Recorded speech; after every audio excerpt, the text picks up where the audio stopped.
Hola, hola, hola, ¿cómo están? Feliz y bendecido comienzo de semana, feliz lunes, ¿cómo andan? Espero que muy bien. Bueno, tengo acá un ratito para compartir con ustedes un poquito de lectura en vivo. Seguimos avanzando con este libro, La enfermedad como camino, un método para el descubrimiento profundo de las enfermedades. Ya estamos casi llegando al final de este maravilloso libro donde nos permite ver de algún modo los síntomas, los diagnósticos, las mal llamadas enfermedades, vienen a querer expresar a través de ese síntoma en el cuerpo, de esa manifestación, a través de un dolor de cabeza, de algo digestivo, de algo visual. Y hoy vamos a estar hablando del capítulo 12 que va a traer los accidentes, ¿sí? Así que bueno, muchísimas gracias a todos los que se van sumando ahora, los que lo van a ver después. Gracias, Clacla B3, Sandra, Rivas Carleto. Bueno, gracias a todos los que se suman ahora. Voy a dejar por acá el nombre del libro para quienes entren luego, sepan de qué estoy hablando. Ahí estamos. Ahí va, lo fijo y comienzo. Voy a leer solamente un capítulo, es el 12, se trata de los accidentes, porque el que continúa, que es síntomas psíquicos, es muy largo. Así que lo voy a dejar para un vivo entero, para una lectura entera el otro. Y después ya vamos a hablar del tema cáncer, que también es bastante, el SIDA, y creo que y un capítulo más que dice qué se puede hacer y ya terminamos con el libro. O sea que quedarán 4 o 5 encuentros más. Comenzamos con el capítulo 12, los accidentes. Dice así: muchas personas se sorprenden de que se catalogue los accidentes como cualquier otra enfermedad. Piensan que los accidentes son algo completamente distinto. Al fin y al cabo, vienen de afuera, por lo que mal puede uno tener la culpa. Esta argumentación denota la confusión de nuestro pensamiento en general y en qué medida nuestra manera de pensar y nuestras teorías se amoldan a nuestros deseos inconscientes. A todos nos resulta extraordinariamente desagradable asumir la plena responsabilidad de nuestra existencia y de todo lo que nos ocurre. Constantemente buscamos la manera de proyectar la culpa hacia el exterior y nos irrita que se nos desmascaren estas proyecciones. La mayoría de los esfuerzos científicos están dirigidos a consolidar y legalizar con teorías estas proyecciones. Humanamente hablando, ello es perfectamente comprensible. Pero dado que este libro ha sido escrito para personas que buscan la verdad y que saben que este objetivo solo puede alcanzarse por la vía de la sinceridad con uno mismo, no podemos pasar por alto cobardemente un tema como el de los accidentes. Tenemos que comprender que siempre hay algo que aparentemente nos viene de afuera y que nosotros siempre podemos interpretar como causa. Ahora bien, esta interpretación causal no es sino una posibilidad de ver las cosas y en este libro nos hemos propuesto sustituir o en su caso completar esta visión habitual. Esperen que se me cayó el celo. Ahí está. Ahí vamos bien. Cuando nos miramos al espejo, nuestro reflejo aparentemente también nos mira desde afuera y no obstante, no es la culpa de nuestro aspecto. En el resfriado son miasmas que nos vienen de afuera y en ellos vemos la causa. En el accidente de circulación es el automovilista borracho que nos ha arrebatado la preferencia de paso la causa del accidente. En el plano funcional siempre hay una explicación, pero ello no nos impide interpretar lo sucedido con una óptica trascendente. La ley de la resonancia determina que nosotros nunca podamos entrar en contacto con algo con lo que no tenemos nada que ver. Las relaciones funcionales son el medio material necesario para que se produzca una manifestación en el plano corporal. Para pintar un cuadro necesitamos un lienzo y colores, pero ellos no son la causa del cuadro, sino únicamente los medios materiales con ayuda de los cuales el pintor plasma su cuadro interior. Sería una tontería refutar el mensaje del cuadro con el argumento de que el color, el lienzo y los pinceles son sus causas verdaderas. Nosotros no buscamos los accidentes, del mismo modo que no buscamos las enfermedades, y nada nos hace desistir de utilizar cualquier cosa como causa. Sin embargo, de todo lo que nos pasa en la vida, los responsables somos nosotros. No hay excepciones, por lo que vale más dejar de buscarlas. Cuando una persona sufre solo a sus propias manos, lo cual no supone que no sea grande el sufrimiento. Cada cual es agente y paciente en una sola persona. Mientras el ser humano no descubre en sí a ambos, no estará sano. Por la intensidad con que las personas denostan al agente externo, podemos ver que, en medida, se desconocen. Les falta esta visión que permite ver la unidad de las cosas. La idea de que los accidentes son provocados inconscientemente no es nueva. Freud, en su psicopatología de la vida diaria, además de fallos como defectos de pronunciación, olvidos, extravío de objetos, etc., cita también los accidentes como fruto de un propósito inconsciente. Posteriormente, la investigación psicosomática ha demostrado estadísticamente la existencia de la llamada propensión al accidente. Se trata de una personalidad que se inclina a afrontar sus conflictos en formas de accidente. En el año 1926, el psicólogo alemán K. Marbe, en su Psicología práctica de los accidentes y siniestros industriales, observa que el individuo que ya ha sufrido un accidente tiene más probabilidades de sufrir otros accidentes que él nunca los tuvo. En la obra fundamental de Alexander sobre la medicina psicosomática, publicada en 1950, encontramos las siguientes observaciones sobre el tema. En la investigación de los accidentes de automóvil en Connecticut, se descubrió que en un periodo de 6 años un pequeño grupo de solo 3,9% de todos los automovilistas implicados en accidente había sufrido el 36,4% de todos los accidentes. Una gran empresa que emplea a numerosos conductores de camiones, alarmada por los altos costes de los accidentes, mandó a investigar las causas.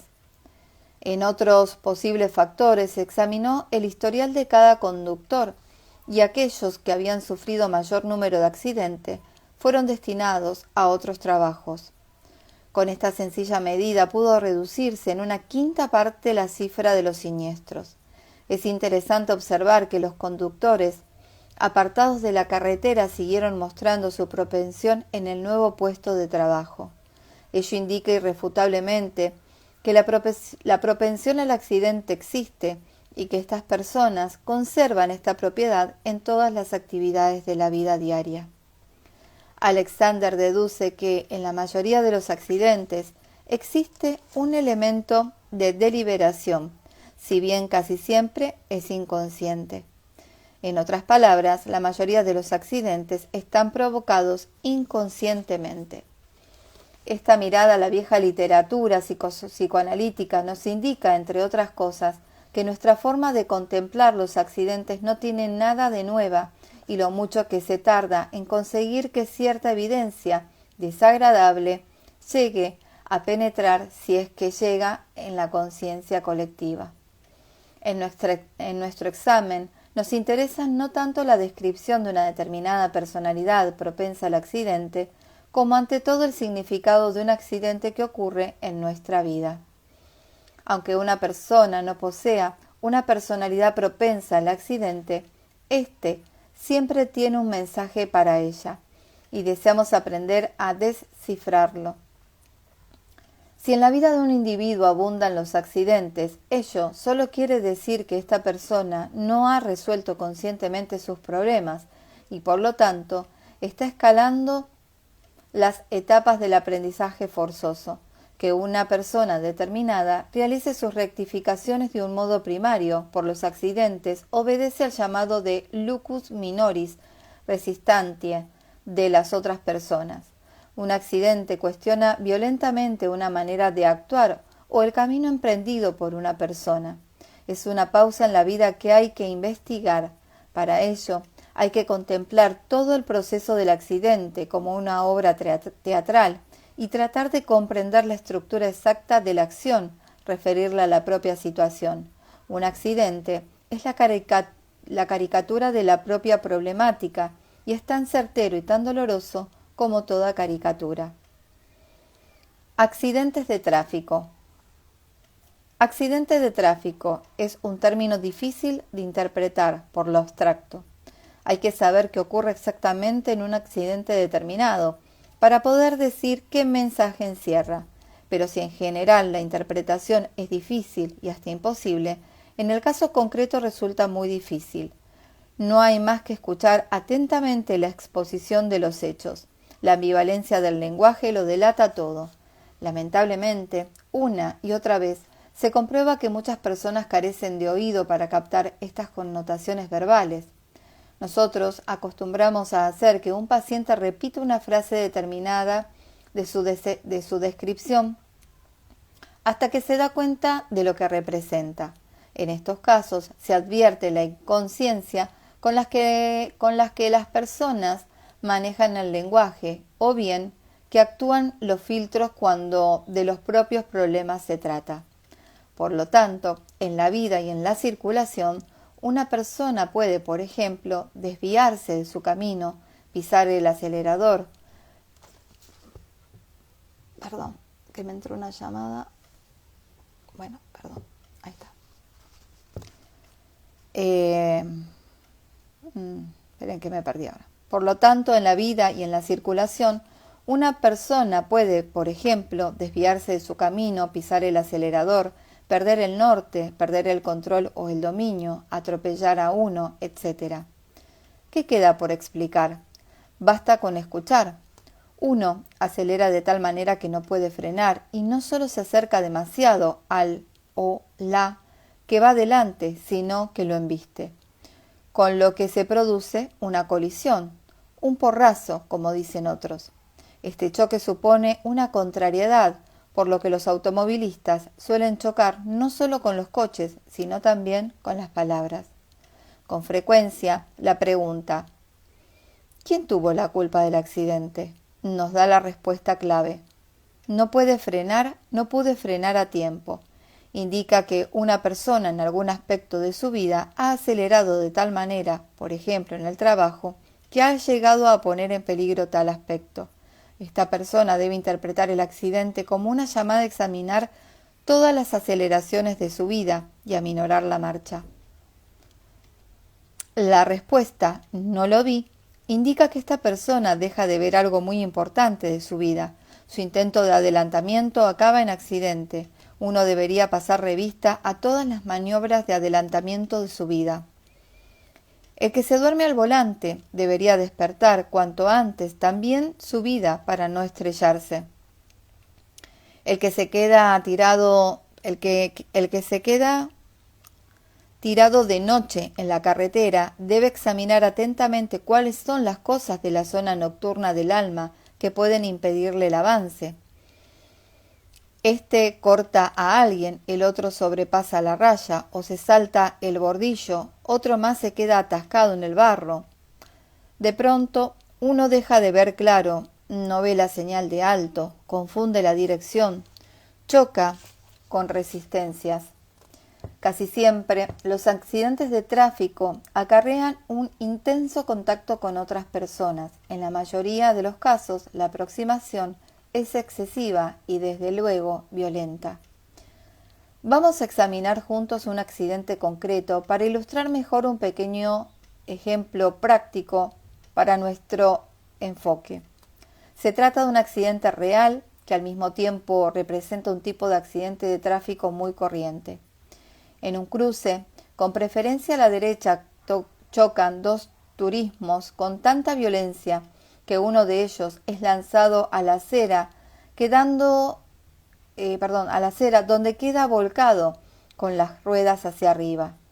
En el interior han quedado atrapadas varias personas que gritan pidiendo auxilio. La radio del coche funciona a todo volumen. Los transeúntes van sacando a los encerrados de su prisión de hierro, los cuales, con heridas de mediana gravedad, son trasladados al hospital. Este suceso puede explicarse así.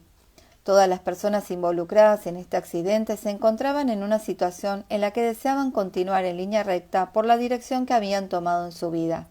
Esto corresponde al deseo y al intento de seguir adelante sin detenerse. Pero tanto en la carretera como en la vida hay cruces. La vía recta es la forma en la vida, es la que se sigue por inercia. El hecho de que la trayectoria rectilínea de todas estas personas fuera interrumpida bruscamente por el accidente indica que todos habían pasado por alto la necesidad de rectificar la dirección. Llega un momento en la vida en que se impone rectificar, por buena que sea una norma o una dirección, con el tiempo puede llegar a ser inadecuada. Casi siempre, las personas defienden sus normas invocando su observancia en el pasado. Esto no es un argumento. En un lactante lo normal es mojar los pañales y no hay nada mejor para objetar. Pero el niño que a los 5 años aún moja la cama no tiene justificación. Una de las dificultades de la vida humana es reconocer a tiempo la necesidad de cambio. Seguramente los involucrados en el accidente no lo habían reconocido. Trataban de continuar en línea recta por el camino que hasta entonces se había acreditado como bueno y reprimían la invitación a abandonar la norma, a variar el rumbo, a apearse de la situación. Este impulso es inconsciente. Inconscientemente sentimos que el camino no es el indicado, pero falta valor para cuestionarlo conscientemente y abandonarlo. Los cambios generan miedo. Uno querría, pero no se atreve. Esto puede ser una relación humana que se ha superado, o un trabajo, o una idea. Lo común a todos es que todos reprimen el deseo de liberarse de la costumbre con un salto. Este deseo no vivido busca su realización por medio del deseo inconsciente, una realización que la mente experimenta como procedente de afuera. Uno es apartado de su camino, en nuestro ejemplo, por medio de un accidente de circulación. Bueno, para quienes no conocen mi historia, en el 2018 yo di un pequeño vuelco con el auto. Y ahí lo tomo como una analogía del vuelco que empecé a dar en mi vida. Así que fíjense, como un pequeño accidente muy tonto en el cual volqué, no me hice nada ni nada, el auto sí quedó con destrucción total, pero a raíz de ahí empezó a haber toda una transformación brutal en mi vida. Así que no esperemos a tener un accidente, por Dios, para hacer cambios. El que sea sincero consigo mismo después del suceso puede comprobar que, en el fondo, hacía tiempo que no estaba satisfecho de su camino y deseaba abandonarlo, pero le faltaba el valor. A una persona, en realidad, solo se le ocurre aquello que ella quiere. Las soluciones inconscientes son eficaces, desde luego, pero tienen el inconveniente de que, en definitiva, no resuelven el problema del todo. Ello se debe sencillamente a que, a fin de cuentas, un problema solo puede resolverse con una decisión deliberada, mientras que la solución inconsciente representa siempre solo una realización material. La realización puede dar un impulso, puede informar, pero no resolver totalmente el problema. Así, En nuestro ejemplo, el accidente provoca la liberación del camino habitual, pero impone una nueva y aún mayor falta de libertad, el encierro en el coche. Esta situación nueva e insospechosa es resultado de la inconsciencia del proceso, pero también puede interpretarse como un aviso de que el abandono de la vía vieja puede llevar no a la ansiada libertad, sino a una falta de libertad aún mayor. Los gritos de socorro de los heridos y encerrados casi estaban ahogados por la estrepitosa música de la radio del coche. Para el que en todo ve un símbolo, este detalle es expresión del intento de desviarse del conflicto por medios externos. La música de la radio ahoga la voz interior que pide socorro y que la conciencia desea oír. Pero el pensamiento se desentiende y este conflicto y el deseo de libertad del alma quedan encerrados en el inconsciente. No pueden liberarse por sí mismos, sino que tienen que esperar a que los hechos externos los liberen. El accidente es aquí el hecho externo que abrió a los problemas inconscientes un canal para que se articularan. Los gritos de socorros del alma se hicieron audibles. El individuo aprendió a ser sincero. Los accidentes en el hogar y en el trabajo. Análogamente a los accidentes de tráfico, la diversidad de posibilidades y su simbolismo en los demás accidentes en casa y en el trabajo es casi ilimitada, por lo cual cada caso debe examinarse con atención. En las quemaduras encontramos un rico simbolismo. Muchas frases hechas utilizan la quemadura y el fuego como símbolo de procesos psíquicos. Quemarse los labios, quemarse las manos, agarrar un hierro candente, jugar con fuego, poner las manos en el fuego por una persona, etc. El fuego es aquí sinónimo de peligro, por lo tanto, las quemaduras indican que uno no supo ver o medir el peligro oportunamente. Tal vez uno no acierte a ver lo candente que es en realidad un tema determinado. Las quemaduras nos hacen comprender que estamos jugando con el peligro. Además, el fuego tiene una clara relación con el tema del amor y la sexualidad. Se dice del amor que es ardiente, uno se infla de amor. Un enamorado es fogoso. El simbolismo sexual de fuego es, pues, evidente. Las quemaduras afectan primeramente la piel, es decir, la envoltura o frontera del individuo. Esta violación de la frontera significa siempre el cuestionamiento del yo. Con el yo nos aislamos y el aislamiento impide el amor. Para poder amar tenemos que abrir la frontera del yo, tenemos que inflamarnos con la brasa del amor, derribar obstáculos. Al que se resista al fuego interior, quizá un fuego exterior le queme la frontera de la piel, dejándolo abierto y vulnerable. Un simbolismo parecido encontramos en casi todas las heridas que, desde luego, empiezan por perforar la frontera exterior de la piel. Por ello, se habla también de las heridas psíquicas y se dice que uno se siente herido por una determinada palabra. Pero uno puede herir no solo a los demás, sino también laciarse la propia carne. También el simbolismo de la caída y el tropezón es fácil de descifrar. Las hay que dan un resbalón en el parqué o que ruedan escaleras abajo. Si el resultado es conmoción cerebral, el pensamiento del individuo queda afectado. Todo intento de incorporarse en la cama produce dolor de cabeza, por lo que uno vuelve a echarse enseguida. Por consiguiente, se arrebata a la cabeza y al pensamiento el predominio que tuviera hasta el momento, y el paciente experimenta en su propio cuerpo que el pensar duele. Fracturas. Los huesos se rompen casi sin excepción en circunstancias de hiperdinamismo, automóvil, moto, deportes, por intervención de un factor mecánico externo. La fractura impone inmediatamente la inmovilización, reposo, escayola. Toda fractura provoca una interrupción del movimiento y la actividad y exige descanso. De esta pasividad forzosa debería surgir una reorientación. La fractura indica claramente que se ha olvidado el imperativo de la finalidad de una evolución, por lo que el cuerpo tiene que romper con lo viejo para permitir la irrupción de lo nuevo. La fractura rompe con el camino anterior, que estaba caracterizado por la hiperactividad y el movimiento. El individuo exagera el movimiento y la sobrecarga o hiperactividad se acumula hasta que el punto más débil cede. El hueso representa en el cuerpo el principio de la solidez, de las normas que dan un punto de apoyo y también al de la anquilosis. El hueso anquilosado es frágil y no puede cumplir su función. Algo parecido ocurre con las normas. Tiene que proporcionar una base, pero una rigidez excesiva las hace inoperantes.